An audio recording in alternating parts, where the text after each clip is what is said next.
ജനക്കൂട്ടത്തിനിടയിൽ നിന്ന് ലൈംഗിക തൊഴിലാളികളായ സ്ത്രീകളെ തിരഞ്ഞെടുത്ത് കൊലപ്പെടുത്തിയ ഒരു പരമ്പര കൊലയാളി വൈറ്റ് ചാപ്പലിന്റെ തെരുവുകളിൽ ഭീതിയുടെ നിഴൽ പരത്തിയ കാലം.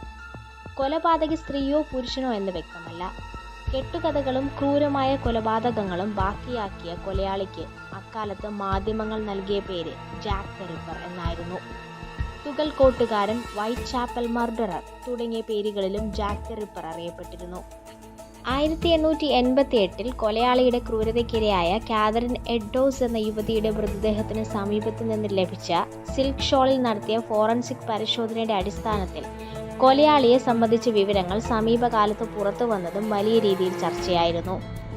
ആരായിരുന്നു Jack the Ripper? Jack the Ripper അവസാനമായി കൊലപ്പെടുത്തിയതെന്ന് വിശ്വസിക്കപ്പെടുന്ന എലിസബത്ത് സ്ട്രൈഡ് ഒഴികെയുള്ള സ്ത്രീകളുടെ മൃതദേഹങ്ങളെല്ലാം ഭയാനകമാംവിധം വികൃതമാക്കപ്പെട്ടിരുന്നു. Mary Ann Nichols, Annie Chapman, Elizabeth Stride, Catherine Eddowes, Mary Jane Kelly എന്നിവരായിരുന്നു റിപ്പറിന്റെ കൊലപാതക പരമ്പരകളിലെ ഇരകൾ. 1888 ഏപ്രിൽ മുതൽ 1891 ഓഗസ്റ്റ് വരെയുള്ള കണക്കുകൾ പ്രകാരം ഏകദേശം 11 കൊലപാതകങ്ങളുടെ പട്ടികയാണ് ദി വൈറ്റ് ചാപ്പൽ മർഡേഴ്സ് എന്ന പേരിൽ പോലീസ് ഫയലിൽ സൂക്ഷിച്ചിരിക്കുന്നത്. ജാക്ക് ദ റിപ്പറിന്റെ ഇരകൾ കനോണിക്കൽ 5 എന്നും പിൽക്കാലത്ത് വിശേഷിക്കപ്പെട്ടിരുന്നു.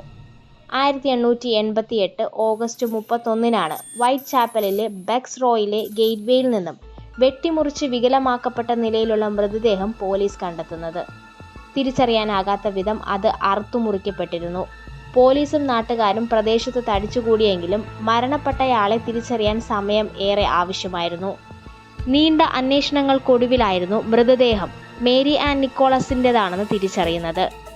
കുടുംബത്തിനും സുഹൃത്തുക്കൾക്കിടയിലും മേരി പരിചിതമായിരുന്നത് പോളി നിക്കോൾസ് എന്ന പേരിലായിരുന്നു. 1880 കാലഘട്ടം മുതൽ ഭർത്താവിൽ നിന്നും തൻ്റെ 5 മക്കളിൽ നിന്നും വേർപിരിഞ്ഞായിരുന്നു മേരിയുടെ താമസം. അന്നു മുതൽക്കേ മദ്യത്തിനും മയക്കുമരുന്നിനും മേരി അടിമയായിരുന്നു. ഇത്തരം റിപ്പോർട്ടുകൾ പിൽക്കാലത്ത് പോലീസ് പുറത്തുവിട്ടിരുന്നു. ലഹരിയോടുള്ള ആസക്തിയും ഒറ്റപ്പെടലും ദാരിദ്ര്യവുമൊക്കെ ആകാം മേരിയെ ലൈംഗിക തൊഴിലാളിയാക്കി മാറ്റിയത്. 1888 ഓഗസ്റ്റ് ആദ്യവാരത്തോടെയാണ് മേരി ഈസ്റ്റ് ലണ്ടൻ പ്രദേശത്തേക്ക് എത്തുന്നത്. നിർഭാഗ്യവതിയായ സ്ത്രീയെന്നായിരുന്നു അക്കാലത്ത് മേരി അറിയപ്പെട്ടിരുന്നത്. കിടക്കാൻ ഇടമില്ലാതെ, കഴിക്കാൻ അന്നമില്ലാതെ നിസ്സഹായയായ സ്ത്രീ. ഒരു രാത്രി കിടക്കാനുള്ള മുറിക്ക് നൽകാൻ പോലും മേരിയുടെ കയ്യിൽ പണമില്ലാതിരുന്ന ദിവസം. അന്ന് അവൾ പതിവില്ലാതെ തൊപ്പി ധരിച്ചിരുന്നു. അക്കാലത്ത് വേശ്യാവൃത്തിയിൽ ഏർപ്പെടുന്ന സ്ത്രീകൾ ബോണറ്റ് എന്നറിയപ്പെടുന്ന അരികില്ലാത്ത തൊപ്പികൾ ധരിച്ചിരുന്നു.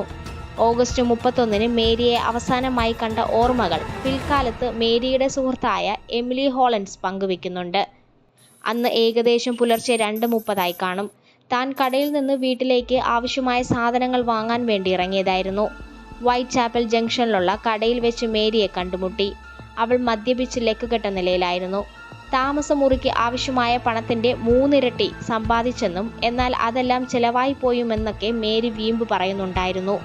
തന്നോടൊപ്പം ബിൽമോട്ടിലേക്ക് വരാൻ താൻ ഒരുപാട് അവളെ നിർബന്ധിച്ചതാണ്, പക്ഷെ അനുസരിച്ചില്ല.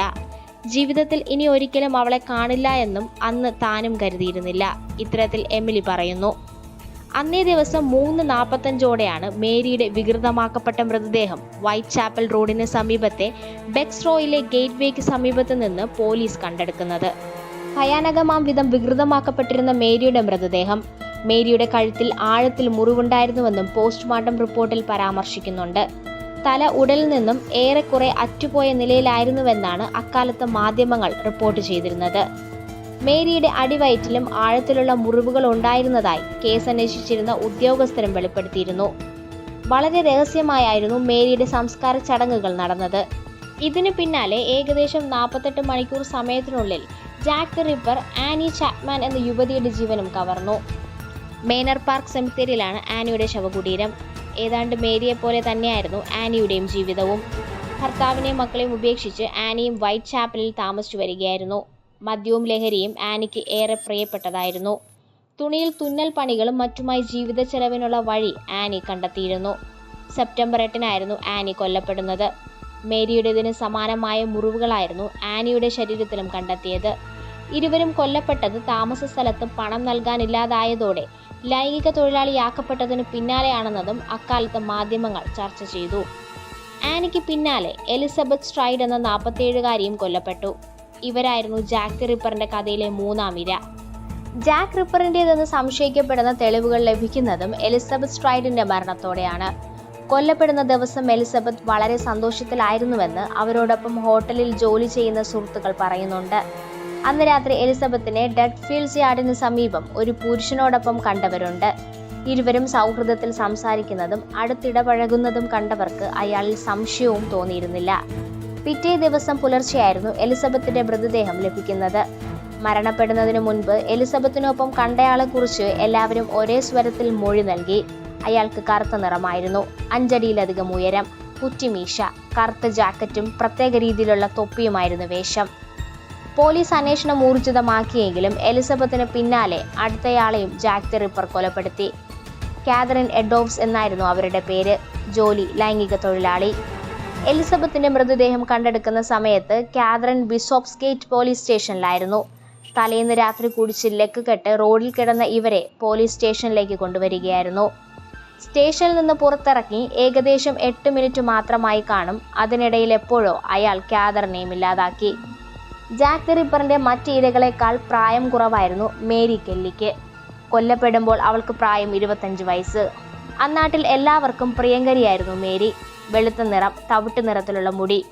കൊല്ലപ്പെടുന്നതിന് 2 ആഴ്ച മുൻപ് മേരി കെല്ലി മില്ലേഴ്സ് കോട്ട് പ്രദേശത്തെ മീൻ ചുമട്ടുകാരനുമായി താമസം തുടങ്ങിയിരുന്നു. പങ്കാളിയുടെ തുച്ഛമായ വരുമാനത്തിൽ ജീവിക്കാൻ പ്രയാസമാണെന്ന് തിരിച്ചറിഞ്ഞതോടെയാണ് മേരി കെല്ലി ലൈംഗിക തൊഴിലാളിയായി മാറുന്നത്. ഇതേക്കുറിച്ച് ഇരുവരും തമ്മിൽ വഴക്കും പതിവായിരുന്നു. ആ സമയത്തായിരുന്നു മറ്റൊരു ലൈംഗിക തൊഴിലാളിയായ മരിയ ഹാർവിയെ മേരി വീട്ടിലേക്ക് ക്ഷണിക്കുന്നതും കൂടെ താമസിപ്പിക്കുന്നതും. ഇതോടെ മേരിയുടെ പങ്കാളി ഇവരെ ഉപേക്ഷിച്ചു. ദിവസങ്ങൾക്ക് ശേഷം സമാന രീതിയിൽ വികൃതമാക്കപ്പെട്ട മേരിയുടെ മൃതദേഹം പോലീസ് കണ്ടെടുത്തു. 130 വർഷങ്ങൾ പിന്നിട്ടിട്ടും ജാക്ക് ദി റിപ്പർ ആരെന്നത് സംബന്ധിച്ച് അന്വേഷണങ്ങൾ പോലീസ് നടത്തി വന്നിരുന്നു. സമീപകാലത്ത് ജാക്ക് ദി റിപ്പറിനെ സംബന്ധിച്ച് ഏതാനും വിവരങ്ങൾ മാധ്യമങ്ങൾ പുറത്തുവിട്ടു. കാതറിൻ കൊല്ലപ്പെട്ട സമയത്ത് മൃതദേഹത്തിനരികിൽ നിന്ന് അന്ന് പോലീസിന് ലഭിച്ച ഒരു ഷോൾ പിന്നീട് ലേലം ചെയ്യുകയുണ്ടായി. എഴുത്തുകാരനായ റസൽ എഡ്വേർഡ്സ് ആണ് ഈ ഷോൾ വാങ്ങിയത്. ഷോളിൽ രക്തത്തിന്റെയും ശുക്ലത്തിന്റെയും പാടുകൾ വർഷങ്ങൾക്കിപ്പുറവും ഉണ്ടെന്ന് അവകാശപ്പെട്ട റസൽ അത് DNA പരിശോധനയ്ക്ക് വിധേയമാക്കാൻ തീരുമാനിച്ചു. ഏറ്റവും സാധ്യതയുള്ള റിപ്പർ പ്രതിയായി അന്ന് ആരോപിക്കപ്പെട്ട ആരോൺ കോസ്മിൻസ്കിയുടെ രക്തവുമായി അത് പൊരുത്തപ്പെടുന്നതായി DNA പരിശോധനയിൽ കണ്ടെത്തി. ദി ഡെഫിനിറ്റീവ് റിവീൽ എന്ന പുസ്തകത്തിലൂടെ റസൽ തന്റെ അവകാശവാദങ്ങൾ പുറത്തുവിട്ടു. 1894 പ്രസിദ്ധീകരിച്ച പോലീസ് റിപ്പോർട്ടുകൾ ഉദ്ധരിച്ച് റസൽ കോസ്മിൻസ്കിക്ക് സ്ത്രീകളോട്, പ്രത്യേകിച്ച് വേശ്യാവൃത്തി ചെയ്യുന്നവരോട് കടുത്ത വിദ്വേഷമുണ്ടെന്നും ശക്തമായ നരഹത്യ പ്രവണതയുണ്ടെന്നും റസൽ പുസ്തകത്തിൽ വ്യക്തമാക്കി. ആരോൺ കോസ്മിൻസ്കിയെ ചുറ്റിപ്പറ്റിയുള്ള ശക്തമായ സംശയങ്ങൾ ഉണ്ടായിരുന്നിട്ടും അയാളെ പോലീസ് അറസ്റ്റ് ചെയ്തിരുന്നില്ല. 1919 ഒരു അഭയകേന്ദ്രത്തിൽ വെച്ച് 53-ാം വയസ്സിൽ കോസ്മിൻസ്കി മരിച്ചു. പക്ഷേ കാലങ്ങൾക്കിപ്പുറവും ഇപ്പോഴും DNA തെളിവുകൾ ചർച്ചാവിഷയമായി തുടരുന്നു.